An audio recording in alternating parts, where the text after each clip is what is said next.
out pretty much as you load them up. So, anyway, I think that's it. Thank you, Mike. Appreciate that.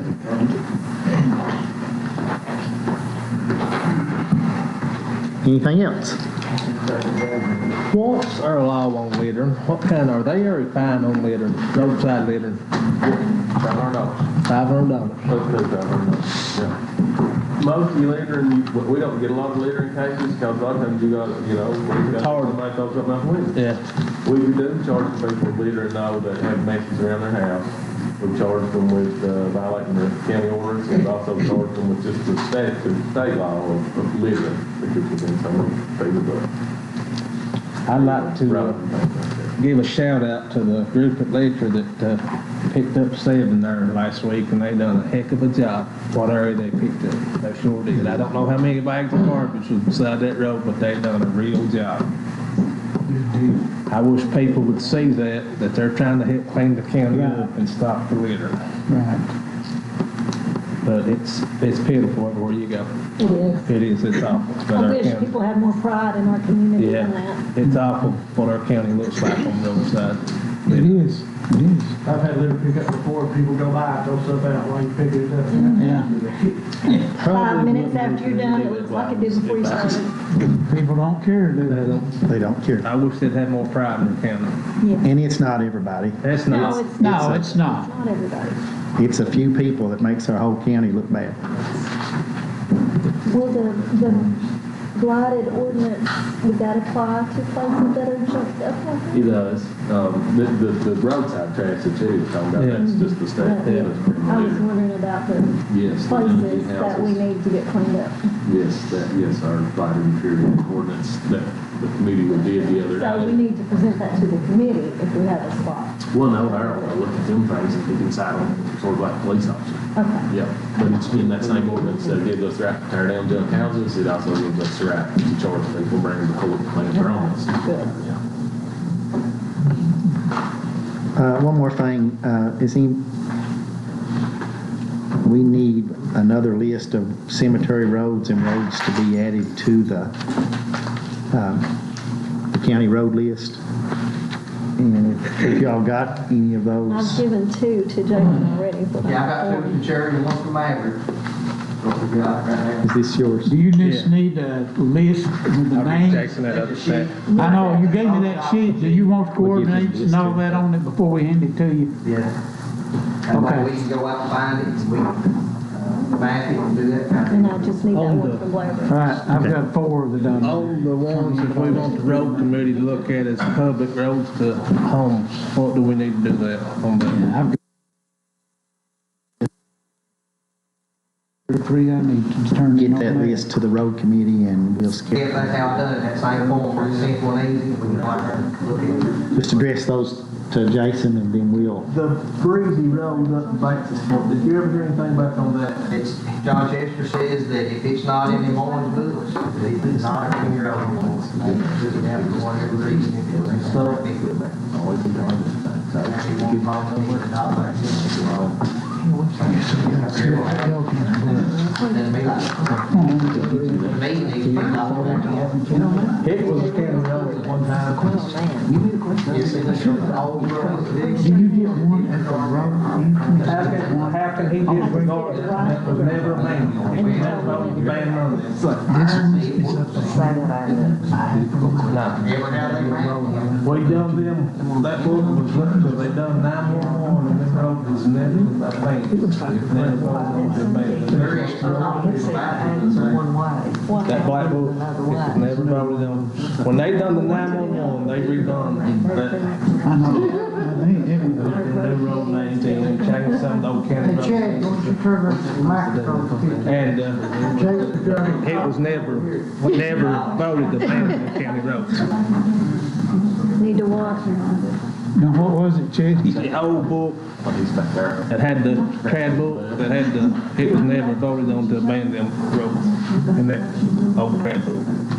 So if we didn't vote to abandon them, they should still be county roads.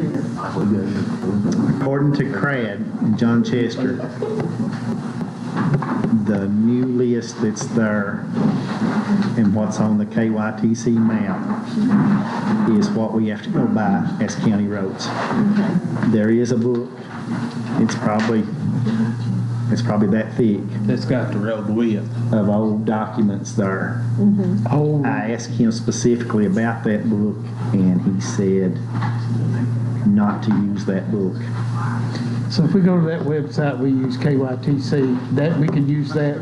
That has got the road numbers and the names, and that's what we go by. Okay. According to John Chester, that was, Got the length and everything. there's plenty though that's in that big book. I agree with you. There's a lot of old stuff in there. There was never voted on the bank. What How do they've we done, abandon How do them we if they select never them been and get them out there? they went through every what administration was there. They went through that book, John Chester told me, and somebody made the call to have the roads that's on there now. So that's probably what happened with the road in Beaver. Yes, Probably is. a lot of roads is on there. The statute, the courts got voted to abandon the county road.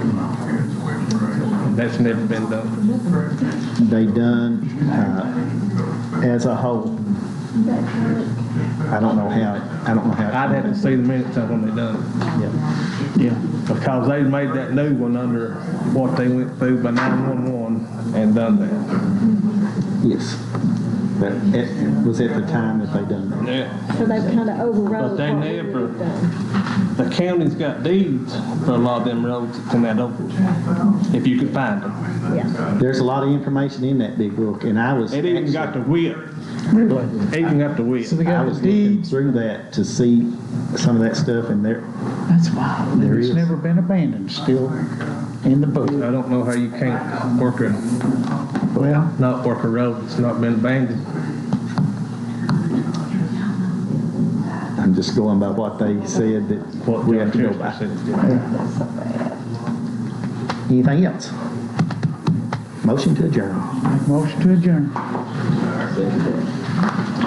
Robert Cook. Yes. J.D. Smith. Yes. Jeannie McCall. Jack Banks. Yes. Terry Six. Yes. Joe Douglas. Yes. Thank you all for coming out. What is that?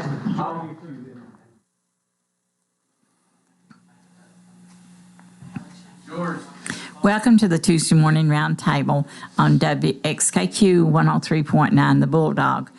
I'm your hostess, Shirley Sexton, and I'm so glad that you're with us today.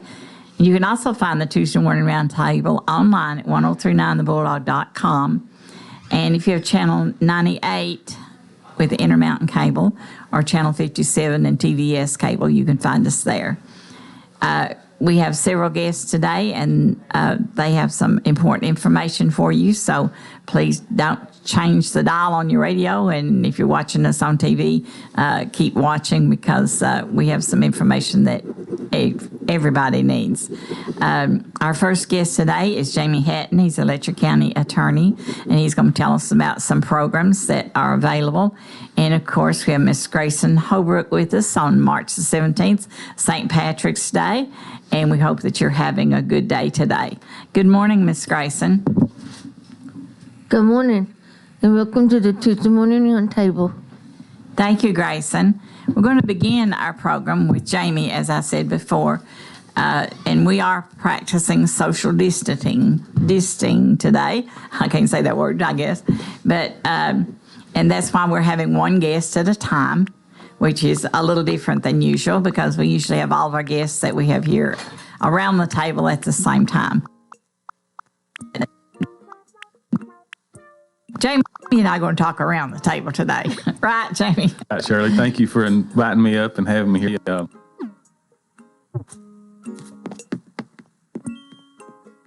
Been looking forward to doing this show for quite some time. So we had talked a couple weeks ago and let's come up and talk about what a county attorney is and what we do. And then this coronavirus thing hits and it kind of puts us in a tailspin. So we'll still continue to talk, kind of inform people, what county attorneys do and things. And then we'll kind of address how my office is handling this coronavirus outbreak. And then I believe your next two guests will come and cover, more of what the court system's doing and what the school system's doing. Right. Yeah, so I got elected and began as our Letcher County attorney in 2010. And it didn't take me long after the election and get in here and getting to work doing it to realize that the county attorney's office is the office that just kind of is the catch-all. We do all the stuff that that hadn't already been assigned. It seems like every time the legislature meets and there needs a new responsibility that needs to take place, they're like, well, let's have the county attorney's office do that. So as you'll see, as we get in here, there's tons of stuff that we end up having to do. And it's really a great opportunity to really serve the public. I don't know how many elected positions have as much opportunity to truly serve the public or the people in your community as much as county attorneys do. The biggest, probably the primary role that we do serve in county governments and in governments throughout the state is we are prosecutors. We prosecute all the cases that are in district court throughout the Commonwealth. So that includes all the misdemeanor cases. So any misdemeanor case that occurs or crime that occurs in Letcher County, that will be my responsibility to decide if someone has committed a crime, whether they should be charged with the crime, and ultimately what happens to them after they've been charged with that crime. So most of the typical stuff we do will be stuff like DUIs. That's something that we take very seriously, just because the likelihood that committing that crime is very likely that you could endanger or hurt innocent victims. There will be crimes, that someone goes out and directly attacks